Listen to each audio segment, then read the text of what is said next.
Assalamualaikum teman-teman, salam rahayu. Ketemu lagi di channel Misteri Sumatera. Dan kita masih menceritakan tentang legenda tewasnya Mahapati Gajah Mada di Tumihang. Hanya kita masih di Bali sekarang. Kita masih membahas Bali nih teman-teman.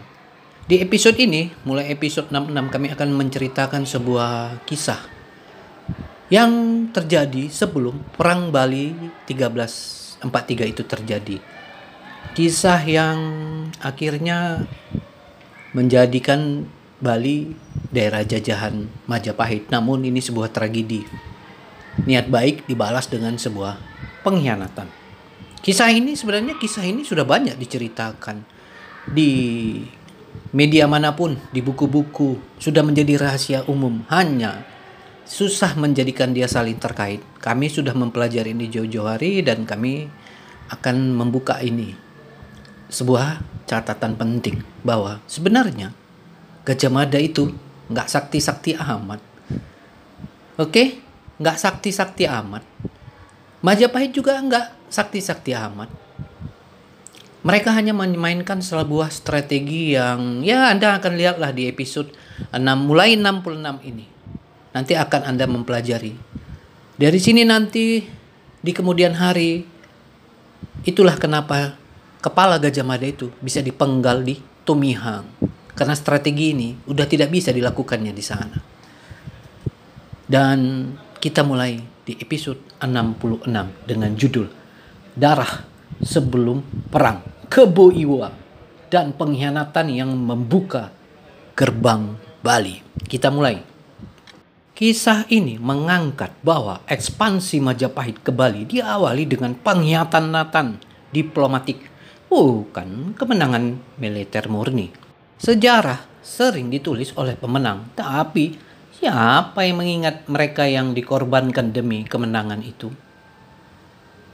Di awal abad ke-14, Bali adalah negeri mandiri yang masih berdiri tegak, dipimpin oleh Raja Sri Astasura Ratna Bumi Banten dan dibela oleh seorang panglima besar, Kebo Iwa, seorang raksasa, baik hati, arsitek, dan juga panglima perang.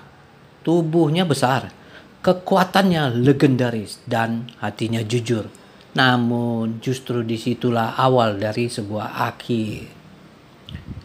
Kebo Iwa bukan sekedar panglima, ia adalah lambang kekuatan Bali. Ia dikenal sebagai Undagi, arsitek tradisional yang membangun pura, membawa sendiri batu besar dari sungai. Tapi ia juga ahli perang, dilatih sejak kecil oleh ayahnya, Panglima Rakyan Bunjing. Rakyatnya mencintainya, raja mempercayainya, dan Majapahit merasa terancam olehnya. Di timur, Majapahit sedang naik daun. Mahapati Gajah Mada bersumpah dalam Sumpah Palapa untuk menyatukan Nusantara. Tapi Bali, pulau spiritual yang keras kepala dan dipimpin oleh figur tangguh, adalah batu besar di tengah jalan ambisi itu. Lalu muncul strategi. Bukan perang dulu, tapi diplomasi yang berujung pengkhianatan. Namun sebelumnya kami akan ceritakan dahulu siapa Kebo Iwa. Kebo Iwa adalah seorang panglima militer Bali pada masa pemerintahan Prabu Sri Astasura Ratna Bumi Banten pada awal abad ke-14. Nama lain dari Kebo Iwa adalah Kebo Wandira atau Kebo Taruna yang bermakna kerbau yang perjaka. Pada masa itu nama-nama binatang tertentu seperti kebo, kerbau, gajah, mahisa, banteng, banyak atau angsa lazim dipakai sebagai titel kehormatan khusus di Bali ataupun Jawa. Panglima muda yang bertempat tinggal di desa Blah Batuh dan anak dari Panglima Rakyan Bunjing ini sering digambarkan sebagai pemuda bertubuh tinggi besar yang menguasai seni perang. Selain ilmu arsitektur, Undagi, arsitek tradisional Bali ini membangun berbagai tempat suci di Bali dan tak segan-segan mengangkat sendiri batu-batu besar dengan kekuatan fisiknya. Mahapati Gajah Mada memandang Kebo Iwa dan Pasung Grigis, Panglima Bali yang lebih senior dan ahli strategi militer, sebagai batu sandungan politik ekspansinya. Untuk itu, ia melakukan tipu muslihat dengan menghadap Raja Bali dan menawarkan perdamaian. Ia mengundang Kebo Iwa untuk datang ke Majapahit dan dinikahkan dengan seorang putri dari Lemah Tulis sebagai tanda persahabatan antar kedua negara. Namun sesampai di Majapahit, Kebo Iwa kemudian dibunuh. Gugurnya Kebo Iwa ini mempermudah ekspedisi penaklukan Bali yang dipimpin Aditya Warman, Panglima berdarah Singhasari Dharmasraya pada tahun 1343. Ekspedisi Majapahit ke Bali dipimpin oleh Gajah Mada yang diiringi oleh Panglima Arya Damar, Arya Kenceng, Arya Sentong, Arya Belok, dan Arya lainnya. Mereka memimpin pasukan Majapahit dalam penyerangannya ke Kerajaan Bali. Penyerangan ini menyebabkannya terjadi pertempuran antara pasukan Gajah Mada dengan Kerajaan Bedahulu yang mengakibatkan Raja Bedahulu dan putranya wafat, serta hancurnya kerajaan ini. Itulah sepenggal cerita tentang apa yang terjadi. Nanti di link deskripsi kami kasih linknya untuk Anda pelajari lebih lanjut. Lalu apa yang terjadi? Gajah Mada datang dengan wajah bersahabat. Ia menawarkan perdamaian, bahkan menjanjikan pernikahan agung bagi Kebo Iwa dengan putri dari Lemah Tulis sebagai tanda persaudaraan. Raja Bali percaya. Kebo Iwa pun diutus ke Majapahit, tapi setibanya di sana tidak ada pesta, tidak ada pernikahan. Yang ada hanyalah jebakan. Kebo Iwa ditahan. Konon dia diracun. Ada versi yang menyebut dia ditimbun hidup-hidup dalam batu bata saat membangun pura di Majapahit.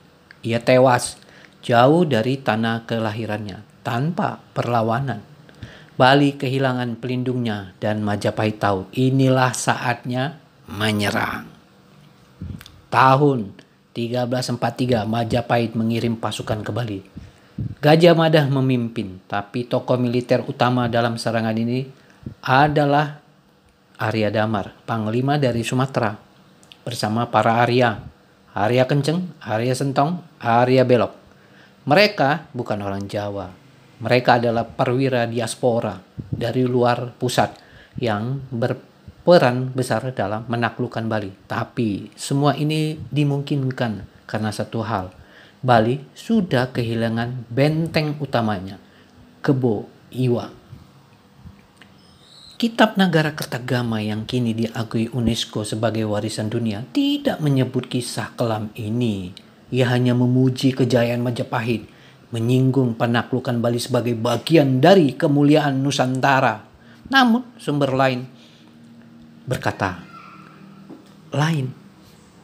Babat Bali, Kidung Pamanca, Kitab Gajah Mada M. Yamin, kajian Enung Nurhayati tentang kepemimpinan Gajah Mada, dan banyak lagi kisah yang bisa dicek di mana aja, di Google bisa dilihat itu, yang menyingkap lapisan lain sejarah. Sebuah lapisan yang penuh intrik, tipu muslihat, dan darah. Hari ini Kebo Iwa hanya dikenang sebagai patung batu. Ia dilupakan dalam narasi besar Majapahit. Padahal di sanalah ada luka sejarah. Ada tokoh lokal yang dikorbankan demi ekspansi kekuasaan. Ada ketidakadilan yang disapu di bawah karpet demi kejayaan pusat. Sejarah bukan hanya tentang siapa yang menang, tapi tentang siapa yang harus dikorbankan agar kemenangan itu terjadi. Kita butuh membaca ulang sejarah dengan mata jernih dan hati adil, agar suara dari Bali, Sumatera, Kalimantan, Sulawesi tidak tenggelam dalam glorifikasi tunggal dari pusat. Karena dalam darah sebelum perang, ada kebenaran yang harus diungkap. Warisan dunia bukan dogma, sejarah harus multi suara. Itulah pesan dari UNESCO. Oke, teman-teman, sampai di sini dulu di episode ini.